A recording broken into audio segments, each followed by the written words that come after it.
Olá, meus queridos, sejam bem-vindos.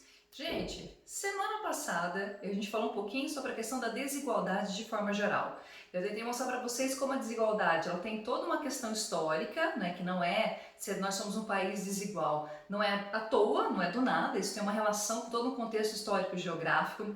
E eu mostrei para vocês também que quando a gente fala o termo desigualdade, nós temos vários tipos diferentes de desigualdade, né? Falei para vocês que a gente tem a desigualdade social e econômica, a de racial, né, que eu expus melhor na semana passada, e essa semana a gente vai tratar de um tema bem sensível, é bem sensível mesmo, que eu gosto assim, eu gosto é da treta, entendeu? Eu gosto mesmo é de mexer, que o pessoal fica, nossa, olha o que ela falou, e é isso mesmo, e que se exploda. Hoje nós vamos falar de desigualdade de gênero. Gente, essa palavra gênero dá muito o que falar, né? Até porque talvez um ou outro aí fala assim, meu Deus, a professora vai falar de gênero, de ideologia de gênero? Gente, eu não vou falar de ideologia de gênero, tá bom? Sabe por que eu não vou falar disso? Porque isso não existe. Ideologia de gênero não existe, tá, meus amores? Na verdade, o que eu vou tentar explicar para vocês aqui é, primeiro, o que significa esse termo gênero, né? Que é diferente de outras questões que eu também vou tentar mostrar para vocês de forma bem curtinha, mas bem didática. E mostrar só para vocês, dar alguns dados sobre como, sim, o Brasil é um país desigual quando se trata de mulheres e quando se trata de homens. E, além disso, somos um país extremamente machista e extremamente violento em relação às mulheres. E isso tem que ser dito sim, tá bom? Principalmente porque semana que vem tem dia 8, né, Dia da Mulher, que tem que ter algum significado, né, gente? Não pode ser um dia só pra gente falar, ai, feliz Dia das Mulheres. Não, tem que significar alguma coisa e aí vai o nosso vídeo, tá bom? Gente, primeiro, essa palavra, esse termo, gênero, ele está relacionado com uma construção social. O que significa isso? Significa que quando você fala de homens e mulheres, espera-se da nossa sociedade, dentro de algumas culturas, inclusive a nossa, que os homens têm que ter certos comportamentos e as mulheres têm que ter outros comportamentos. Espera-se que a mulher se comporte de uma certa maneira, enquanto espera-se de homem que ele se comporte de outra. E é muito interessante, a gente vai perceber que para o homem muita coisa é permitido, muita coisa pode, até certos termos que a gente usa quando fala do homem, tudo bem, mas quando se trata da mulher, não pode, né? Então a gente vai ver que tem uma grande diferença quando a gente fala dessa questão do gênero, está muito associada a essa construção social e cultural, tá? Essa construção, como eu disse, aqui no Brasil está muito associado a esse machismo, que é sim estrutural, nós temos um machismo estrutural, conhecido também como patriarcado. Vocês já devem ter ouvido essa expressão, significa que praticamente toda a estrutura social ela existe sim para facilitar, principalmente se vocês são homens. Calma, homens, vocês não precisam pedir desculpas pra gente só porque vocês são homens, tá bom? Fiquem tranquilos. Eu não quero que vocês fiquem, ai, nós temos que pedir desculpas por isso. Não precisa nada disso. Mas vocês têm sim que tomar consciência de que algumas ações de vocês são extremamente prejudiciais para nós mulheres e que isso sim precisa mudar, tá bom? Bom, eu resolvi aqui fazer essa diferencinha entre o que seria identidade, não ideologia, identidade de gênero, orientação sexual e sexo propriamente dito. Vou colocar aí uma figurinha para vocês darem uma olhada, gente. E essa figurinha meio que faz um resumo disso que eu vou mostrar para vocês, tá? Quando a gente fala de identidade de gênero é como a pessoa se vê, né? Como ela se enxerga. Se ela enxerga que ela tem muito mais associação com comportamentos masculinos ou femininos. Então é como ela se vê, como ela se enxerga, tá? E isso é uma coisa que pertence a ela e não a mais ninguém. Identidade de gênero é diferente de orientação. Acho que eu pus errado aqui. Gente, eu tinha escrito errado aqui, tá bom? Errou! Não era orientação social e sim sexual. E veja que eu falei orientação sexual e não opção sexual, tá, gente? Orientação sexual diz respeito à atração sentida pelos indivíduos em relação a outros indivíduos. Então a pessoa ela pode ter atração por pessoas que são do mesmo sexo biológico com ela ou de sexos biológicos diferentes, tá? Ou ela pode inclusive não ter orientação por ninguém. Enfim, a gente tem uma série hoje em dia de nomenclaturas em relação a essa orientação sexual, que aí vocês vão ver que são muitas e não tenho nem capacidade intelectual, não tenho conhecimento para falar sobre isso, mas basta vocês entenderem, quando a gente fala de orientação sexual, a gente está falando sobre essa atração que as pessoas sentem por outras, tá? Que pode ser do mesmo gênero, pode ser de gêneros diferentes, enfim, ou pode até a pessoa não se identificar exatamente, não ter nenhuma identificação com o gênero e até talvez não ter atração com o gênero, mas para vocês entenderem que aqui está relacionado com essa atração sexual e aqui com a identidade, como ela se percebe. E por último, a questão do sexo é o sexo biológico, tá? É aquela que a pessoa nasce. Então ela nasce com o sexo, né, destinado biologicamente feminino ou biologicamente masculino, tá bom? Então aqui é realmente como a pessoa nasceu. Essas três coisas aqui, elas podem todas combinarem, por exemplo, né? A pessoa pode se identificar com o gênero feminino, ter uma atração sexual por homens e, obviamente, nascer com o sexo feminino também, mas pode ser que não. E, na verdade, quem tem que determinar isso é a pessoa, tá bom? A gente não cabe a nós dizer como ela se enxerga, como ela se identifica, tá bom? Espero que tenha sido clara, gente. É um tema bem sensível mesmo, tá? E vou deixar meio assim, vou falar bem pouquinho mesmo, que é pra gente discutir até nas próximas aulas, tá bom? Muito bem, turma. Quando a gente fala dessa questão da mulher, ela não é um problema só brasileiro, tá? Quando a gente fala dessa construção patriarcal, ela não é só endêmica aqui no Brasil, é uma questão praticamente presente em todos os países do mundo. Em alguns países, inclusive, essa violência ou essa discriminação, desigualdade de gênero, ela vai ser muito mais sensível ainda, ela vai ser muito pior, né? Por exemplo, em lugares onde as mulheres não podem estudar, em lugares que as mulheres muitas vezes são mutiladas. Enfim, você tem toda uma construção social do que é gênero em outros países que talvez aqui no Brasil nós não tenhamos. Não significa que o Brasil não é um país desigual em relação a gênero e eu vou mostrar para vocês alguns dados que mostram exatamente isso. Bom, só para vocês terem uma noção de que quando a gente fala de certas questões, a gente não tira do nada, né? A gente nunca tira as coisas do nada, a gente sempre tem que tirar as coisas a partir de um embasamento teórico, a gente tem que ler antes de falar e a gente tem que procurar dados antes de falar qualquer coisa. Quando a gente estabelece o que seria essa desigualdade entre homens e mulheres, a ONU vai dizer que essa desigualdade ela tem que ser medida a partir de 5 dimensões. E eu nem vou mostrar todas elas aqui para vocês hoje, senão ia ser muita coisa. Mas essas dimensões seria primeiro as estruturas econômicas, então, por exemplo, quem ganha mais, quem ganha menos, e a gente já sabe a resposta para essa pergunta. A questão da educação, quem estuda mais, quem fica mais tempo na escola, ou mesmo depois em graduação, pós-graduação. A questão da saúde, quem que tem os atendimentos, se a mulher ela é atendida em todas as suas questões. A vida pública, se você tem muitos vereadores, prefeitos, parlamentares participando da questão da administração da política pública, não só no Brasil, mas no mundo inteiro. E a questão dos direitos humanos, se o Estado tem leis que são próprias, específicas para garantir o bem-estar das mulheres. Gente, nós vamos ver que o Brasil, como eu já disse no início, nós somos sim um país extremamente desigual, um país extremamente machista, e isso é muito nítido em uma série de números, tá? Eu vou mostrar só alguns para vocês. Por exemplo, a gente tem uma grande diferença quando a gente mede entre a questão da jornada de trabalho doméstico, quer dizer, o que as pessoas fazem dentro de suas casas, em relação aos homens e em relação às mulheres. Significa que a gente ainda tem as mulheres trabalhando muito mais dentro de casa do que os homens. Então quer dizer que as mulheres elas trabalham o dia inteiro e quando chegam em casa, sim, elas têm que se responsabilizar por uma série de tarefas domésticas. Por quê? Porque nós temos uma construção social que é o papel que se espera da mulher dentro dessa construção patriarcal. Então espera-se que a mulher, quando ela chega em casa, ela tem a responsabilidade de cuidar dos filhos, ela tem que lavar roupa, louça, limpar a casa e tudo que tem que ser feito. Como se o homem não tivesse nenhuma obrigação, como se o homem tivesse apenas a obrigação de botar aquele filho no mundo. Ele traz dinheiro para casa, vamos combinar que nem sempre ele traz realmente dinheiro para casa, né? Às vezes até a mulher ganha um pouquinho mais, porque ela trabalha às vezes muito mais, e às vezes até iguala Ou quando não é o caso, por exemplo, às vezes o homem só, né, faz ali o negocinho da mulher, depois dá uma pensão de 200 conto e acha que tá tudo bem, acontece também, mas é visto muito no Brasil como sendo uma obrigação da mulher uma série de questões, principalmente quando a gente fala dessa questão doméstica, né, dos afazeres do lar. Então por isso que quando a gente fala de dupla, tripla jornada da mulher, é exatamente sobre isso, é exatamente sobre essa desigualdade, tanto de tempo que as mulheres elas têm que desprender aí, porque se espera isso dela, né?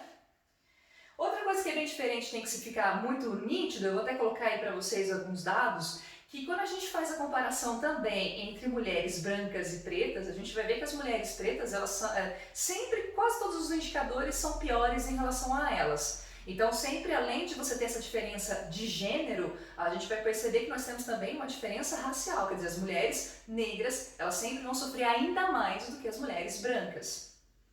Nós temos uma grande diferença em relação aos empregos com menor jornada de trabalho, quer dizer, é muito mais comum para as mulheres terem alguns serviços de meia jornada. Então, ao invés de elas trabalharem uma jornada inteira, né, manhã e tarde, ou tarde e noite, alguma coisa do gênero, não, as mulheres às vezes elas pegam só meio. Mas por que elas fazem isso? Porque a gente, muitas vezes, a mulher não tem com quem deixar seus filhos. Uma criança pequena que demanda muita preocupação, muito trabalho, né, muito cuidado. Muitas vezes se a mulher ela trabalha os 2 períodos, não tem com quem deixar as crianças, tá? Às vezes a mãe trabalha, a tia trabalha, simplesmente não tem com quem deixar as crianças. E no Brasil nós temos um problema sério com creches. Creche não é para todo mundo, tá? Por quê? Porque você tem um número limitado de vagas de creches aqui no Brasil, o que significa que muitas vezes a mulher, então, ela não consegue pegar uma jornada inteira, o que representa, claro, que muito menos salário, então ela vai ganhar menos ainda do que já tradicionalmente ela já ganha. Bom, o rendimento médio, é claro que vocês já ouviram falar sobre isso. A mulher ela pode exercer às vezes exatamente a mesma função do homem, não significa que a remuneração será igual, tá? Muito pelo contrário. A gente tem uma diferença, dependendo do cargo aí, pode ter uma diferença de até 2, 3, 4 mil reais entre os salários das mulheres e o salário dos homens. Também pesa muito para as mulheres a dificuldade que elas têm para alcançar certos cargos de chefia, porque como muitas vezes ela é engravida, ela tem que tirar licença maternidade, isso é muito mal visto. E mesmo a mulher que ela se preocupa com o filho especificamente, olha que absurdo, ela também acaba muitas vezes sendo deixada de lado, tá? Então para as mulheres, o caminho que ela tem que percorrer para alcançar às vezes o mesmo posto, o mesmo patamar do homem, é muito mais difícil, é muito mais complicado, tá? Coloquei também aqui taxa de parlamentares, gente, mulheres que participam de vida pública, mulheres que são prefeitas, vereadoras, senadoras, deputadas, tanto estaduais quanto federais. A gente sabe que é uma dificuldade muito grande o Brasil ainda, né? Inclusive é engraçado que às vezes até as próprias mulheres preferem muitas vezes eleger homens e não outras mulheres. A gente ainda é extremamente machista nesse sentido e tem um dado pior. Tá? Quando a gente pega as mulheres que muitas vezes tentam se eleger para alguns cargos, o que elas têm que ouvir, a carga de coisa negativa que elas acabam sofrendo nas redes sociais é uma coisa impressionante e extremamente pesada. A gente teve mulheres que concorreram nas últimas eleições de prefeito e vereador que elas foram atacadas de todas as maneiras possíveis. Chamadas, desculpa a expressão, mas muitas vezes chamadas de putas, chamadas de não sei o que. Vocês sabem disso, né, gente? A carga de ataques que elas sofrem é muito maior e muito mais violento quando a gente compara com o dos homens. Os homens não têm que aguentar metade das coisas que as mulheres aguentam. Então isso também é uma coisa que dificulta, inclusive que inibe muitas mulheres a se candidatar a certos cargos, tá? Enfim. Bom, alguns números muito simples sobre violência, tá? Esses dados que eu mostrei aqui agora para vocês, gente, vocês conseguem pegar ele no IBGE, tá bom? Isso aqui são dados do IBGE, não foi aqueles que eu tirei de nenhum lugar, não, tá bom? Vocês podem estar pensando, mas não, eu tirei esses dados aqui do IBGE. Esse aqui eu tirei do site Universa, mas eu posso passar outros sites semelhantes também. A gente tem o Atlas da Violência Pública do Brasil, que tem dados muito parecidos. Esse eu não peguei porque era de 2016, esses aqui são um pouquinho mais recentes, de 2018, mas a gente vai ter alguns, os mais recentes eu não consegui tantos para mostrar para vocês, por isso que eu não estou mostrando. Gente, no Brasil, uma mulher é morta por hora. Tá? Quando a gente fala sobre a questão da violência em relação à mulher, é uma violência muito muito diferente da violência em relação ao homem. Inclusive nós temos um termo quando a mulher ela é morta por ser mulher, a gente vai chamar de feminicídio. O que significa por ser mulher? Porque muitas vezes ela é assassinada por seus... Aliás, isso é o que mais vai ter, tá bom? As mulheres, quando elas são mortas, praticamente 99% dos casos, talvez não 99%, um pouquinho próximo a isso, mas quem vai matar, quem vai assassinar as mulheres são pessoas próximas. O que significa que não são pessoas desconhecidas que estão passando na rua, muitas vezes não é um assalto, não é nada disso, não é porque a mulher participa do tráfico, pode participar, pode ser uma mulher bandidona, pode, mas na maior parte das vezes quem assassina as mulheres são pessoas conhecidas, são companheiros, ex-companheiros, pais, irmãos, muitas vezes o namorado que não aceitou que o término do relacionamento. Gente, no começo do ano a gente teve casos absurdos exatamente disso, tá bom? E aí, por que a gente fala que ela morreu por ser mulher? Porque muitas vezes ela é vista como por esses homens, claro que não são todos ainda bem, mas ela é vista por esses homens como uma espécie de propriedade deles, alguém tem que estar sempre à disposição, tem que servi-los, né? Então, por isso que a gente fala dessa diferença de gênero, até nisso, essa construção social muitas vezes coloca a mulher, na visão de certos homens, coloca a mulher numa coisa de inferioridade, numa posição de inferioridade, e ela tem sempre que obedecer, e aí quando ela desobedece, quando ela larga, quando ela separa, então o homem ele não aceita isso, e aí ele vai lá e assassina. 1 por hora. Tá? Não é uma a cada mês, é 1 por hora nesse país. Vamos pensar, né, gente? O Brasil ele vai ser o 5º, olha que coisa boa, ele é o 5º em feminicídio. Vocês percebem o que isso significa? Significa que a gente perde para países que são extremamente pobres e que a gente acha que são até mais machistas que o Brasil. A gente perde para países africanos, países que são muçulmanos, alguns só que ficam na frente do Brasil. O Brasil está em 5º lugar. É absurdo isso.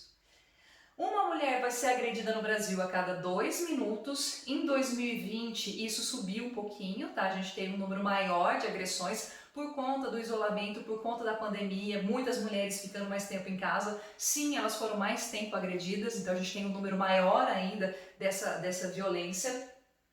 Esse dado aqui, gente, é de chorar, tá bom? Esse dado aqui, que se você tá ainda olhando a minha aula e falando, nossa, que bosta, veja se você gostar disso aqui, meu filho, vê se não dói em você.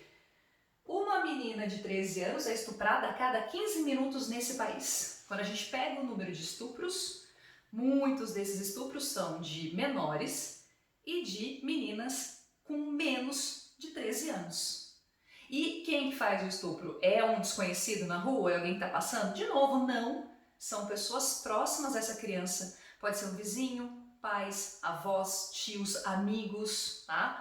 E isso é uma coisa muito pesada, Nós temos diferentes formas de violência, cabe lembrar também que quando a gente fala de violência contra a mulher, não é só violência física, a gente também tem a violência moral, a sexual, a violência psicológica, tá? É aquela história do relacionamento abusivo que a gente costuma falar, né? Às vezes o cara fala assim, não, mas por que você tem que ter amiga? Você não precisa ter amiga, você tem eu, você tem que me amar, não precisa ter outras amizades. Não, e se eu bati em você, mas foi porque você mereceu, com certeza. E faz toda uma questão psicológica na mulher e a ponto de muitas vezes ela se calar, por medo, claro, mas muitas vezes ela até se sentir culpada de fato ter apanhado. Uma mulher trans é assassinada no Brasil a cada 3 dias. Então, e aqui que entra a questão de não só a mulher, né, gente, do sexo biológico feminino, mas a questão da feminilidade, né? Quer dizer, o homem muitas vezes também não aceita o trans. E aí você vê como essa discriminação ela vai muito além, tá certo? Aqui era só alguns dados que eu queria mostrar para vocês. E de novo, gente, eu não tô querendo dizer que quando a gente... É muito comum a gente quando dá esse tema, quando a gente fala sobre isso, sempre tem um homem que fala assim, quero ver a pessoa carregar um saco de cimento nas costas. Primeiro que você está sendo burro, né, gente? Porque já tem carriola, sabe? Carrinho de mão, carriola. Então você não precisa carregar o saco em si. Mas quando a gente fala da igualdade de gênero, não significa que a gente quer ser igual ao homem. Fisicamente não somos iguais aos homens. Significa que a gente quer ter os mesmos direitos, que a gente não quer ter remunerações diferentes, trabalhar mais ou trabalhar menos. Todos têm que ser igual na questão das leis, da questão da dignidade, da questão dos direitos. É isso que a gente está exigindo. Então, por isso que você não precisa pedir desculpa por ser homem. Você precisa ver que você tem sim certos privilégios e lutar escutar do nosso lado, do lado das mulheres, e perceber como isso é danoso para nós. Entendam, gente, que também não estou querendo dizer que mulher, ela obrigatoriamente não pode ter filhos, ou ela tem que ter poucos filhos, ou não sei o quê. Não, a mulher, na verdade, ela pode ser o que ela quiser, tá? Se ela quiser não ter nenhum filho, quiser se pensar na carreira dela, ser aquilo que ela quiser, ser sei lá o quê, pode. Agora, se ela também quiser casar e ter muitos filhos, também é um direito dela. Esse tipo de aula aqui não é pra gente acabar com a família brasileira. Não, eu não quero acabar com a família brasileira. Eu quero acabar, sim, com essa discriminação, com essa violência e com a forma como a gente é tratada e às vezes até como algumas mulheres tratam outras mulheres e como os homens, obviamente, tratam as mulheres também, tá bom? Era isso. Teminha, falei pra vocês que era um teminha pesadinho, tá? Um teminha assim, que é bacana e que a gente vai discutir na semana que vem, tá? Já que é Semana da Mulher, a gente vai ter que falar sobre isso. Então, os meninos aí que não gostaram da aula, beijo pra vocês, tá bom? Sinto muito, mas o negócio vai piorar, tá bom? A gente vai falar mais ainda sobre esse tema, podem confiar em mim.